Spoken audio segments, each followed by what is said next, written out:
You don't work it out. It pours out.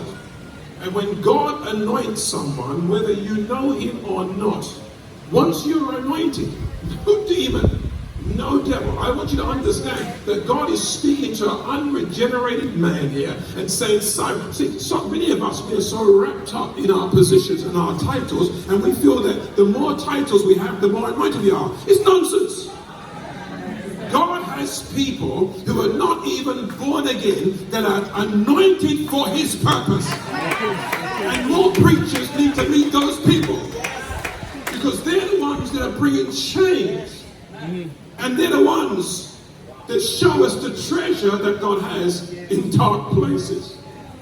In February 2019, I was standing, with my daughter Sarah, who's there. She was leading a group of young entrepreneurs, young ladies in Jerusalem, and she asked me if I would come along with her. And it was a pleasure to go. And she was doing the guiding, she was doing the leading. And I was thinking, Father, I've been to Israel over 50 times. And I know about Israel, I know about your word, and yet still you are unlocking from her a perspective that I've never seen for the time that we're in right now. Are you hearing me? God is raising up a generation that's not about inspiration, but is so caught up with revelation. And I want you to understand, inspiration will always move you, but only revelation can change you. What we need now is more revelation, because not inspiration, we need more revelation. And sometimes God has to take us into dark places to show us what he has concealed in those dark places.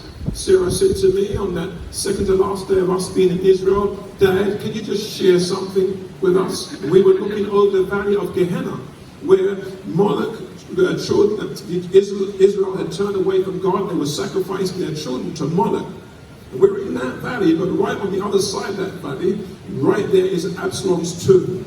And somehow when I was speaking with them, I don't know why, I just felt there was something going on. I thought there was a release. I don't know why. She's there with me. I just turned to the group and said, I don't know why, but I feel the mantles being handed over to my daughter. Right as I looked there, and I said, you know, we can see in front of us Absalom's tomb. We can see Zechariah's tomb. But just above that is the Mount of Olives. And on the Mount of Olives is the place where when David was fleeing from his son Absalom, it says that David went out and he began to ascend that hill, the Mount of Olives. And as he was going up to the Mount of Olives and got to the top of the Mount of Olives, he's fleeing from his own son. He's fleeing from his own kingdom. Are you hearing me? God gave him the kingdom, but because of what he'd done in the kingdom brought consequences that went into his family and even caused his family, his own son, to be chasing his father. Are you hearing me? But God has anointed people. And even in dark situations, God will use a dark situation to bring you and I into a place where we realize he's God. Because the one thing darkness cannot do is penetrate the light. You've read it in St. John chapter 1. It says the darkness tried to penetrate the light, but it could not. When my father was alive, we're talking now just under 40 years ago, he was alive up to 30-something years ago, but just under 40 years ago, I went to Haiti with my father. And I had an experience where we were held at gunpoint, and I knew I was going to die.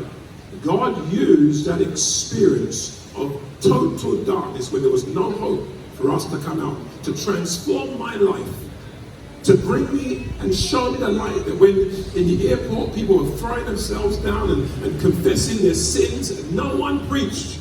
But we were held at gunpoint in Haiti, and they knew they were going to die. They were taking the missionaries and chopping their hands off. And because we were black, we could pass as natives. Only 2 people came out of that airport that day, and it was my father and I.